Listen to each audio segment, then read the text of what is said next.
out and about today with Cavan TV, and here I am now in J&B Hope on the top of Bridge Street, Cavan, and I'm enjoying a fantastic eggnog latte, and of course I'm speaking to the one and only Andy Pearce. Hi Andy. Good morning, or good afternoon, Áine. I don't know where I'm at. Yeah, Andy, it must be that time of the year again when we were talking to you. Christmas is coming. Yeah. But of course you had a very special day. Thursday last week was a very special day. It was Thanksgiving Day.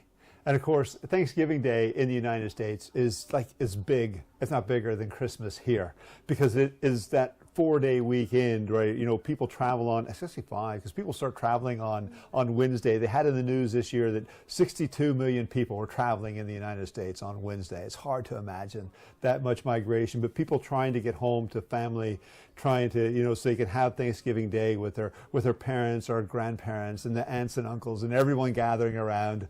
And then, of course, Friday then is off to the sales, because it is the kind of the kickoff to Christmas. Christmas in the United States begins with Thanksgiving.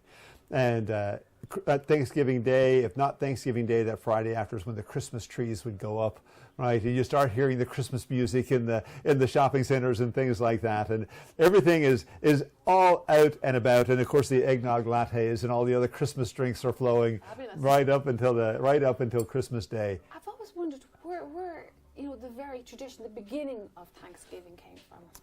It started, of course, back in the 1600s when people left England because of religious persecution. And I think in Ireland people could identify with this because they weren't part of the established church. They didn't like being told how they had to worship and what they had to do. So they packed up and left Plymouth in England and landed at this in the United States, and called the place where they landed Plymouth, as in Plymouth Rock, to commemorate where they left. And they spent this first year trying to establish themselves in this new continent, far away from home. And if it were not for the natives of the area, the Indian tribes or Native Americans, it actually showed them how to till the ground and what to plant and where to find things, and actually cared for them, right? Then they wouldn't have survived. But as November rolled around and the winter started to come, they had the provisions in. And so they took the time to give thanks to God for preserving them, and that they were able now to look forward to surviving the winter ahead. And so that's the origin. Yeah, Thanksgiving, that's what it was. And it would have been based, kind of carried over from that harvest Thanksgiving that would have been very traditional here in Europe anyway, to that time. And people celebrated it, but it wasn't actually a national holiday until the time of the Civil War. And Abraham Lincoln responded to someone in the midst of the war to say, listen, we need to formalize this. We need to have the hope that Thanksgiving can bring. And that's really what Thanksgiving is all about. It is about the hope. And it kind of gets turned where people start talking about being thankful for, well, I'm thankful for this and I'm thankful for that, which is all kind of internalizing it. It's all about us. But Thanksgiving is really that time of being thankful to. Right? Thankful to that creator and that provider. Thankful to the other people who have given so much to us, you know, that have made things worthwhile, been there to help us, right? So it is that time of thanks. And yes, we can be thankful for as well. Yeah. But it's great to know to be thankful to. It's such a happy thing. It's such, everything's positive, everything's happy. Yes. I think we should share more of that. Yeah. But get back to the run-up for Christmas as well. We've had the phenomenon, which is now the last couple of years here in Ireland, Black Friday. Yes. The craziness that we've seen and the hype all around. What do you think of it, Andy? Listen, Black Friday, of course, having Black Friday here, that doesn't make any sense to me at all, because Black Friday doesn't mean a whole lot without Thanksgiving. You see, where it came from is because Thanksgiving was that big holiday. Everybody was home or away from home for Thanksgiving Day, and so that Friday, nobody was working, so it was that first day to really kick off the Christmas shopping. And the whole idea, this concept of Black Friday came around, well, many shops, many of the retailers in the United States, that was the day where they finally came out of the red, operating at a loss, and started making profits for the year, and would look forward to those profits increasing right through Christmas. So there was a day that the balance sheets tipped from red to black, and it was then seen by economists then as Black Friday. right? Right. And it was That's where not that about came from. sales or anything like that. But then people started, because everybody's about, they would start putting things that attract people in, and you'd find that in the States, that people would be showing up at stores to get these sales at 2 o'clock in the morning and standing outside waiting for things to open to get the few things. And that was that sort of madness around it that kind of became from what do you want to call it, the sort of marketing side of Black Friday, turning it from an economic statistic into a marketing ploy, right? And but like I said, it's still kind of meaningless without Thanksgiving the day before, and everybody coming out then to celebrate because they're with the family going shopping together. And I'd say a lot of people don't know the connection or the reason why don't know the correlation. Well, that's a great explanation. Thanks, Andy. Andy, for years, for a couple of years now, we've been coming into your wonderful shop, and folks, just come in and browse around. It's just lovely. You can just get lost in the shop with the different things that you see. And we've spoken to you over the while, and at the Taste of Cavan, and with your celebrations for the 4th of July in Bridge Street, Cavan. But you're not a Cavan man. That's obvious from your pretty accent. You're not even an Irish man. So where does Andy come from, and how did this wonderful idea of a shop get to be here? Well, Andy, you're right. I opened my mouth, and even after 18, we've lived here 18 years. It's hard for me to believe that. None of the Cavan has brushed off in you at all. Oh, there'd be a bit. My kids were giving out to me earlier that I was saying tick. Somebody getting tick, So That's a good one. That's a good one. That's a good Cavan. So a little bit here and there. And I think if I go back to the States, people would say that I have picked up a bit of an Irish accent. But here, nobody knows it. I think they wouldn't find the Kansas in me. Maybe think Canada or someplace like that. But no, my origins, my roots would be from the middle of nowhere in Kansas. I grew up in Kansas, right in the middle of the United States. And so that's certainly, even to this day, what I count as home. And I would think after not living in Kansas since I was probably 16, 17 years of age, it's still what I claim. That is home, right? No matter where I've lived. So, Andy, did you fly airplanes over there? No, I didn't. Why do I think that? flew. Well, I was in the Air Force. You see, I spent. I knew there was something. I left Kansas. I left Kansas and went to college. Went to a year of college in Mississippi, and figured out that college I just wasn't ready for college, or college wasn't ready for me, right? And I ended up a year later joining the Air Force, right? And so I then and I stayed in the Air Force for 20 years. I stayed in the Air Force. And it was the Air Force that actually brought me here, because back in the 80s, the Air Force, in its wisdom, sent me to England. And in England, I met this girl from Cavan. Right, Jackie, that's right. I met this girl from Cavan. And when we finished up our time in the Air Force, it was kind of an interesting thing. I was never an Air Force kind of guy. And I don't want to say too much. They might take my little bit of a pension they give me. But I was never an Air Force kind of guy. But they always came up with the right thing to do and the right place to send me every time it came time for me to re-enlist. And did you get to see much of the world in the Air Force? A bit. Yeah, I got to Central America, and I got to Canada, and the first Gulf War, I made it to Crete, of all things. Would you believe it? Right, and then around Europe, a few years in Europe. But because when I met Jackie in England, we spent 4 years there. Went back to the States for a year, and then to Germany, and lived in Germany for a few years as well, and then back to the States. See a good bit of the world. We did. We got around. So you landed in Cavan, and you're now in Cavan, which is a pretty small town. Bustling, maybe. At times, yeah. Quiet, settled kind of a town. What do you think of it? That's not. I'm not putting you on the spot, but as a way of life, what do you think? I love it, right? I do. People ask me about, do I miss the United States? And of course, there would be things that you would miss, right?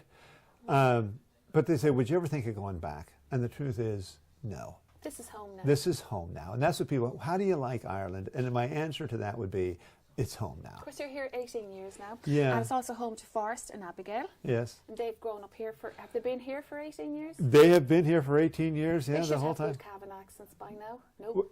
Abigail now and again might have a bit of this Leitrim, because we live in Leitrim, right? She might get a That's bit even of worse some of that culture she could rub off now and again. Forrest, an interesting one, right? Forrest did not have any Cavan accent. He had no Irish accent whatsoever, right? And in fact, probably all the way through primary school and secondary school, he was the American in the class. And then he got to college, and something changed. He played softball there, and I think the first year of softball that they had there, they had the Irish versus the American teams. So there was quite a few Americans that would come and play. And he wound up playing for the Irish. He's been Irish ever since, right? He just, so I don't know quite how that worked out, but he's been Irish ever since. But yeah. You've got the best of both worlds there, really. You've got Leitrim. Leitrim is it's a kind of really very quiet, and sometimes people would say bleak, but it's also a place where lots of very arty people settle. Like, you know, you've got Michael Harding, the poets there, and you've got lots of poets and writers and everything. Kind of all the arty people seem to go there because they get their inspiration from just the pure nature of the area. And then travelling up and down to Cavan as well. And as you say, it would be different than your pace of. Would it be much different than your pace of life? Is it slower, or is it equal to your life in Kansas? Oh, much. It's much different. Now, I grew up in the countryside and farms all around, and would have worked on farms growing up as a young man. And these would be really big farms now. Oh, much bigger than here. Than what you'd expect here. It's similar but different.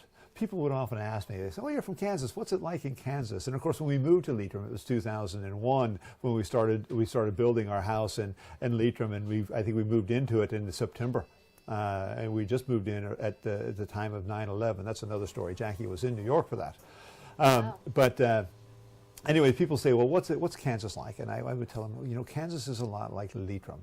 And they say, "Oh, what do you mean?" I said, "It's a place where everybody is from.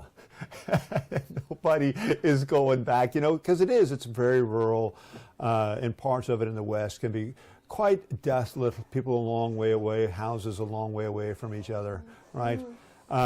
Beautiful in its own way, but it's not a place that is, like I said, that people are going to. No. It's a sort of place where I would imagine if you lived there 200 years ago, it hasn't changed much since the environment or the landscape. Yeah, if you change the you know, from grain and wheat to grass, you know, the pictures could be much the same.